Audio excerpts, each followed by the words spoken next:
Husband racks, wife shocks ఎలా ఉంటుంది? ఈరోజు నేను ఎక్స్‌పీరియన్స్ చేశాను. మీరు కూడా లాస్ట్‌లో చూద్దురు గానీ, ఇంట్లో రెగ్యులర్‌గా తినే దోసలు కాకుండా ఎప్పుడైనా కొత్తగా వెరైటీలు ట్రై చేయాలనుకుంటే మేము ఈ దోస క్లబ్‌కొస్తాము. కెనడాలో ఇది సూపర్ ఫేమస్ అనమాట.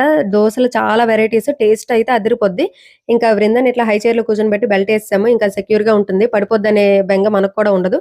ఇంకా మెన్యూ కార్డ్ చూసి అన్నీ ఆర్డర్ చేసాము. ఇక్కడ దోసలు స్పెషల్ అనమాట. ఎప్పుడు రెగ్యులర్‌గా నేను ఎగ్ దోస, పన్నీర్ దోస అట్లా స్ప్రెడ్ చేసిన దోసలే ఆర్డర్ చేస్తూ ఉంటాను. ఈరోజు కొత్తగా ట్రై చేద్దామని gravy dosa, Chettinad chicken gravy dosa order చేశాను.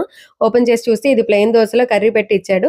నేను స్ప్రెడ్ చేసి ఇస్తాడనుకున్నాను. కొంచెం డిసప్పాయింట్ అయ్యాను. బట్ స్టిల్ టేస్ట్ అయితే మాత్రం అదిరిపోయింది. ఇంకా దాంతో పాటు స్టార్టర్స్, బిర్యానీలు అన్నీ ఆర్డర్ చేసి తినేస్తూ ఉన్నాము. ఈ లోపల మా వారొచ్చి "నీకు మెన్యూ కార్డ్‌కి ఆ పేరెందుకు పెట్టారో తెలుసా?" అని అడిగారు. నాకెందుకు తెలీదు. మెన్ను బిల్ పే చేస్తారు కాబట్టి మెన్యూ అని పెట్టారన్నాను. ఆయన వెంటనే "ఇప్పుడు నేను చెప్పనా?" అన్నారు. సరే చెప్పండి అనంటే, "మెన్ను యూ కాదు మీ అండ్ యూ.